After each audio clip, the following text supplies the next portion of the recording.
All right, I'm Matt. And I'm KP. Welcome to the Nightly from Hatch, a slumber party for pop culture lovers. And speaking of a party, tonight we are joined again by the lovely Deanna Ortiz. She's a comedian and host of the Hatch bedtime podcast that I love, which is called Crime for Bed. Hello. Hi, guys. Hi, Deanna. How's it going? Hello. Lovely to see you again, Deanna. I feel like it's been ages. How are you? I know. Yeah, I've been really good. Just keeping up to date with all the different crimes in the world. Good thing. There's always going to be some new crimes. Isn't that kind of inspirational? It's kind of sweet in a way. Deanna, there's always crime going on, but today there's a particular reason you wanted to join us. Is that right? So I have a new, well, not really new, but kind of current crime to inform you guys on, if you'll have me. Absolutely. Here's my first question. Please. Am I the only one that is getting 1 million spam calls every single day? Okay, mine just kicked back up. What is happening? Matt, does that happen to you? Oh, yeah. I get loads of spam calls. I'm always torn as well whether to kind of entertain it, because I think if you've got the time, which I do, it's quite a noble thing to do, isn't it? Because it keeps them from bothering other people. So you like to give them the runaround? I like to just have a little chat. Yeah, it gives me something to do. My issue, I'm like, why do they think that I own a home? That's the number one thing that I get. One, they think my name is Eric, and they're like, Eric, we have to talk to you about your house. And I'm like, okay, let's go. So I get asked about crypto a lot with mine. Oh, you should take them up on that. They talk about my crypto wallet. Yeah, you got to answer those calls. Yeah. The little hot tip that I didn't even know I was doing, but I'm doing, is my phone was bought for me by my dad when he lived in Louisiana. I've never been to Louisiana. So the spam calls try and replicate my area code, which is like Louisiana, it says. Mm-hmm. So then I know automatically no one I know is in Louisiana. So I don't answer those calls, you know? That's a good tip. Yeah, that's handy. Yeah. I recommend, if you have an estranged dad, this is the tip for you. You guys are going to love this one. My tip is to give your email out to every Instagram ad that asks for it. I know I'm feeding into it. I just give the email that I had since I was like 15 that is, I think, compromised in 4,000 different ways, I'm sure. Yeah. That's so depressing, that, isn't it? When you see on your, I think it does it on Apple somewhere, but it says like your password has been compromised 486 times. I say, well, Totally. this is beyond repair, isn't it? I don't know what to do at this point. That's not for me to know. I just exit out of that notification. It would be easier to change my own identity at this point. Yeah. Burn your thumbprints off and just start over. Let's do it. So this crime has to do with the spam calls and how they get our information and all that good stuff. So this is the crimes and the arrest of Jen Shah, Real Housewife of Salt Lake City, Jen Shah. Does that ring a bell for anyone? It absolutely rings a bell, and I'm really happy you're here to like explain it to me, because I have so many friends that are so in the Housewives culture, but it's a long story, they seem to say, or it's like it's got twists and turns. And if you're in, you're in, and if you're out, it's like, why would I even begin to learn about that? Matt, are you a Real Housewives of Salt Lake City fan? Matt, be honest too, okay? I do feel bad now you framed it like that, because I am out, but I still care. I want to learn. I know absolutely nothing about what this is, and so I trust that you're going to bring a good story, and that's what I'm here for. Yes.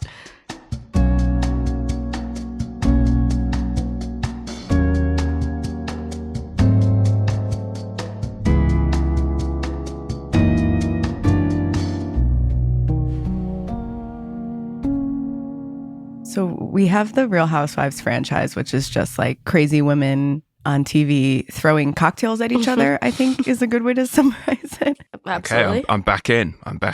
Love it. So the Real Housewives of Salt Lake City, the Real Housewives franchise has been going on for a long time, but they started the Salt Lake City in 2020. And that's when we're first introduced to Jen Shah. Jen is married with 2 kids. Her husband is the football coach of the University of Utah. So during her interview, when she's like applying to be on the Real Housewives, she's showing off her giant, like $1 million mansion. She calls it the Shah Chalet. She shows off her, I want to name my house. I mean, surely put those together. Oh, and that's the other thing. As you go on and on, she like trademarks her last name like Shah. She says like Shamazing or like Shah eyelashes, Shalashes. Like she's marketing beyond belief. But my problem with Shah's one is that shouldn't be Shah Chalet. That should be Shah-Let. Yes. Shah-Let, Yeah.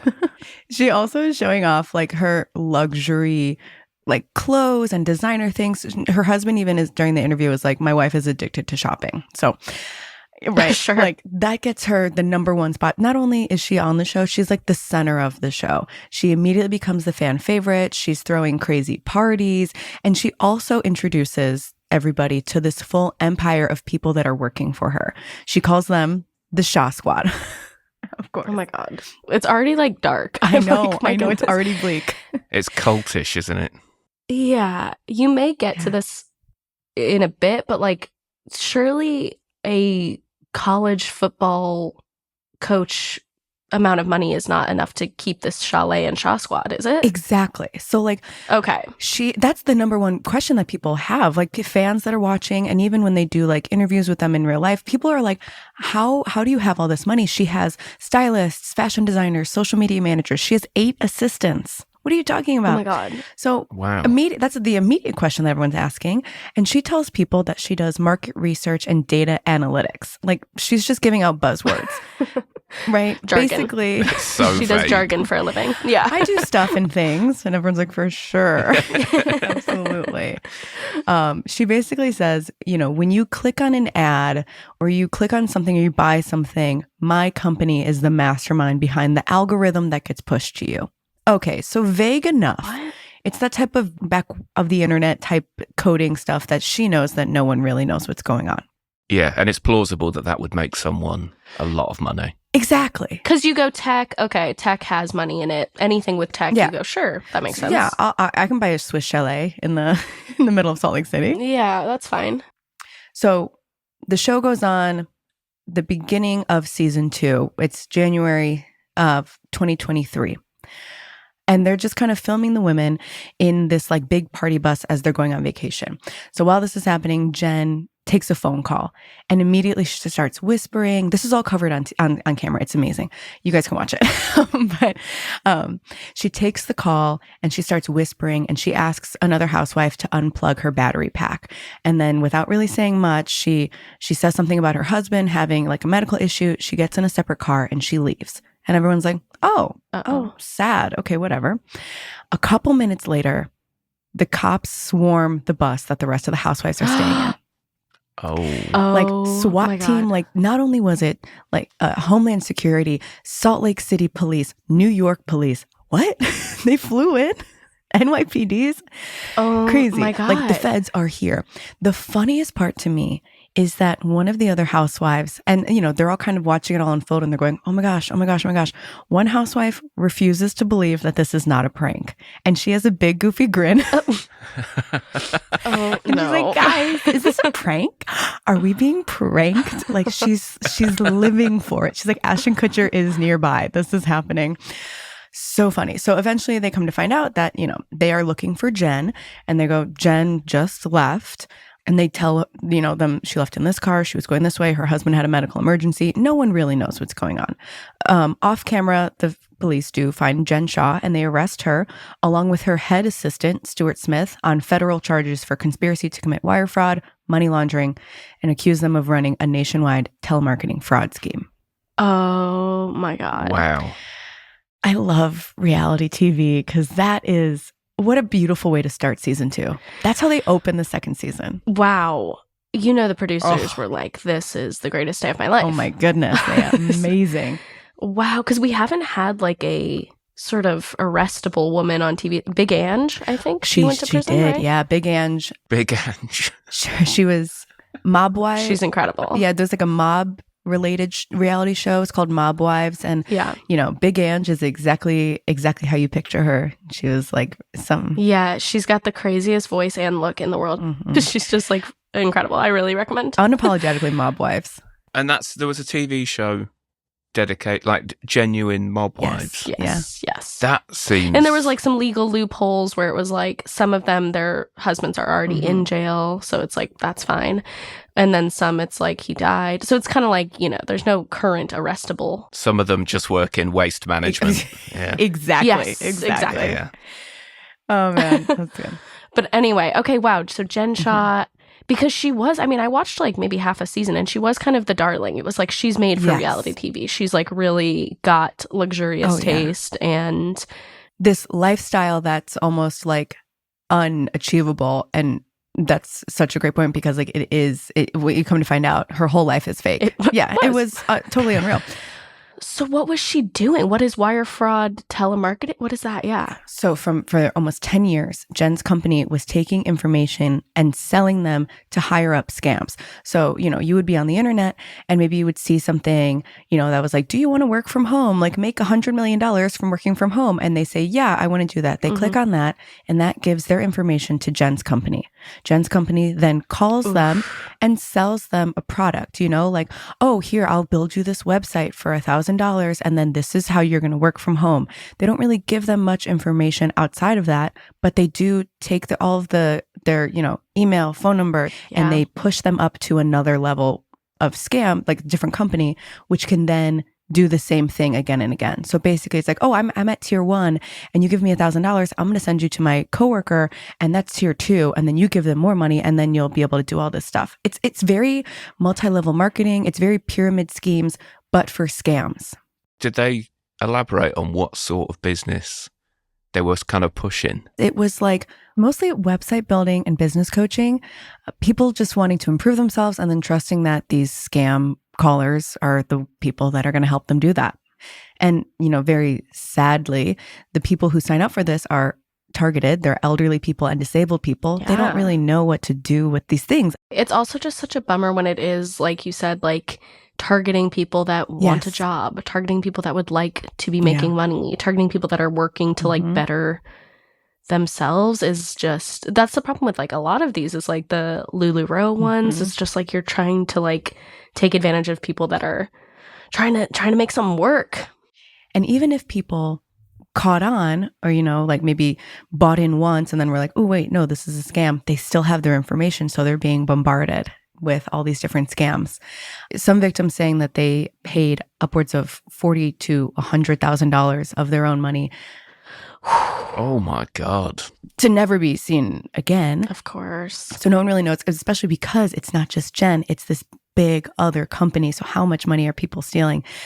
The other side note that on this is that they arrested Jen as like a co-conspirator with this whole big company outside of it. So it's brilliant for the government because they get to pin Jen, who is like big celebrity, and be like, if we can arrest this woman, we can arrest everybody else. Like we can put this woman in jail. That'll hopefully deter people from doing this in the future.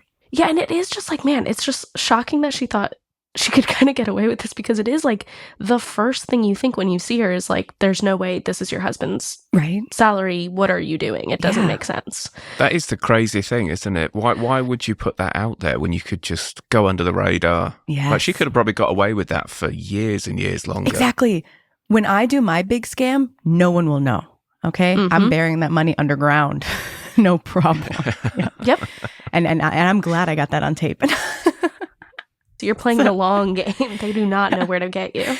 So Jen pleads not guilty to these charges. She gets out on $1 million bail. And here's the thing. It is all covered on the TV show. So while she's waiting for sentencings, while she's waiting for all this out on bail, it is basically most of season 2. And she's just proclaiming her innocence of like, I didn't do this. I'm innocent. They're using me as what, like it is all on TV. That is insane to go on the show. You could say something that would hurt your case. Is that not like crazy? I love her addiction to fame. Yeah. She's like, I'm going to do this. So remember, she also had her assistant, a man named Stuart Smith, who had been, this is like number one assistant, like number one guy, who's been working with her for years and years and years. So Jen pleaded not guilty. Stuart pleaded guilty, which immediately sets Jen up. Oh. That's right? Stuart, he's playing some other type of game. Well, I'm sure they just made him a deal that was like, I mean, you've got to turn her in. Right? So Jen stands by her innocence up until the day her trial was set to begin on July of 2022. She reversed her course. She pleaded guilty because she wanted to avoid a trial. She also didn't want, all of these people that worked for her or her past assistant to come in and basically like say that, of course she's stealing. Of course this was a scam. She knew it was a scam. The money laundering count was dropped under a plea agreement. So she was being very strategic about this. And while the sentencing is happening, her whole life is basically falling apart. They realize that none of the luxury items that she had, like her $1 million house was a rental. Isn't that just beautiful? Wait. Not the chalet. The chalet was rented. The chalet. It was a rented chalet. What? Yeah. Where's her money going? Just It's crazy gotta shopping be. things? Yeah. So it's like her whole life was fake. my Her whole life was a gosh. fraud. I think she's spending money faster than she can make it. And then when she does make it, it's like, a scam from Yes. Totally illegal. I know you said this is playing out across the course of the whole series, Mhm. but so was she technically still a star of the show at that point? Because usually if a big scandal happens, the TV show's really quick to be like, right, we distance ourselves from this person. No. It has nothing to do No, with Oh us. no, the Housewives eat it up. Eat it up. I love that. Well, I think it was mostly just up Okay. until the sentencing. I think once the sentencing started and like the actual court case started, it wasn't, I'm not really sure if they covered all of that, but I do know that when she was out on bail, it was covered on the show. I mean, if her number one guy was involved, surely her husband Ooh. was involved too, right? Well, that's the other thing is that the husband was basically like they and strategically they opened season 2 saying that Jen and her husband are on rocky ground. Surely. Of course, beautifully. Mwah, chef's kiss. Mm-hmm. He says that he didn't know. He also says that he's not really around much. And that's kind of true based on season 1. There was like, family drama about like their relationship. Also, before he was a football coach, he was an attorney and like a lawyer. Uh-huh. So if he knew or he didn't know, he's very much saying like, what? Oh no. That is Yeah. wild. If the person I'm with is bringing in a couple Mhm. milli, I'm going to go, mind walking Yeah. me through this? Let's chat. So at sentencing, she's sent away for 6.5 years. She was also ordered to forfeit $6.5 million to the U.S. government and ordered to pay $6.6 million in restitution for her victims. Yeah. So Jen starts serving her sentence in February of 2023. She has her sentence reduced multiple times due to good behavior, participating in prison programs, which I didn't know that was something that you could do to get your time reduced.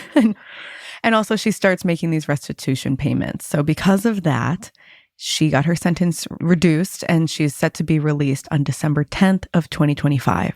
So at the time of this episode airing, Jen Shah should be a free woman. Oh my God. Like right now. Yeah. Oh my gosh. So where was she serving this prison time? Was she in like presume it wasn't like a Supermax prison She somewhere? was in Bryan, Texas, Oh. a minimum security prison. And I do think that it was kind of chill vibes as opposed to maybe some other prison stories that we hear of. Not to be crazy, but how hard is it to get good behavior at a nice prison? Right? I mean, feels like it'd be easy to get good behavior there. She's like improving her fitness routine. She's reaching that's out a to other relief. inmates. And Good. thank God she's getting buff. I really was worried that she was thinking about her actions, but phew, no, she's working So on her it's like fitness. she's really focusing on self-improvement. She's like reaching out to, she's like connecting with other inmates. And maybe that's kind of where it like about the participation in prison program. She's like, part of the community. It also says that she's reflecting on her actions. This did make me laugh because when I was Okay. doing the research, reflecting was in quotation marks, which no, she's reflecting. Yeah, I'm sure. So I'm sure. I don't know where her husband and kids are right now, but she's going to be released after just over 2.5 years off of her 6.5-year sentence. That's really good. I know. Do you think she's going to be received by the Housewives lovers as like an icon, or do you think they're like, you went too far? It's really torn because after she was arrested, they interviewed the other housewives that were on the show with her. And a lot of them were like, we stand by our girl.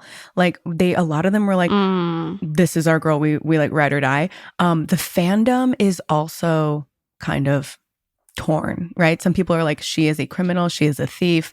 Do not let this woman back on the show. Right. And then other people are like, reality TV is reality TV. Like they're all bad people. And that's kind of why we watch them. Yeah, but I think bad people and committing wire fraud. Totally. There's people who are like, just not self-aware, and that's good to watch. But I do think you got to draw the line. This is the second housewife that's been in prison.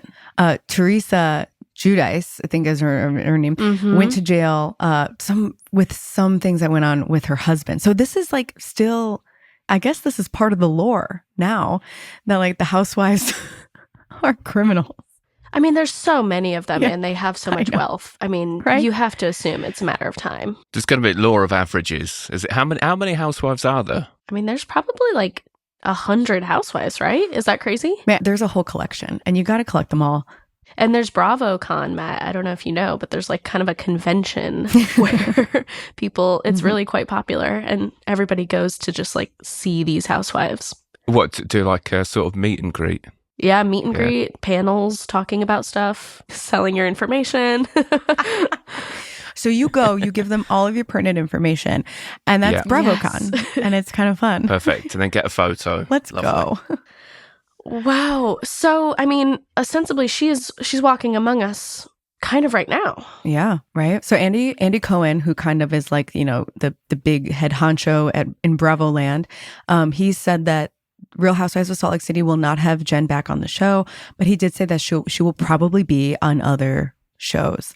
And there's been a lot of stuff. I was reading this that it's been talked about that she might get asked, or like they're thinking about asking her to do Dancing with the Stars, or that Dancing with the Stars is interested in casting her, which would be insane. Of course. You can see it happening though, can't you? Oh, I can see her saying yes in a heartbeat. It's just it's a bit of a slap in the face, though, if you lost $42,000, wouldn't you say? Wouldn't you say if you're one of the people that gave, an entire salary to this woman, that seeing her do the samba week after week might be a little annoying? But what if she does an amazing paso doble? Like that would be... Okay, well then I forgive her. That's exactly right. Like all of these victims who will probably never really see any of this money back. She had this company for 10 years. There's countless people who will never get any of this money back. And now she's, doing interviews for E! News or whatever. Like it's really, really wild. I'm very interested to see what the reception is back from the Real Housewives franchise, because like we were saying at the beginning, people are all on board or they are not on board at all with this. Like it's a very love it or leave it type of fandom. So we'll see what happens. I think even in this day and age, though, you can get away with it, can't you? Because even if 50% of the TV show audience aren't on board, you can I guarantee she'll start a podcast or something and just hoover up that other 50%. Yeah, she'll never have to work again. I mean, her face and image is now enough to carry her, Yeah. Well, thank you so much for sharing with us the twists and turns of Jen Shah. Thank you guys for having me. I really had no clue, and it's an interesting little hole she's gotten herself into, and now it'll make us appreciate these spam calls the next time we get them. It's a new way of looking at it that maybe I'll get to talk to Jen Shah. Thank you so much for coming into the Pillow Fort. I think the only thing left for me to do is to go right to sleep. Good night, Deanna. Good night, Matt. Good night. Night.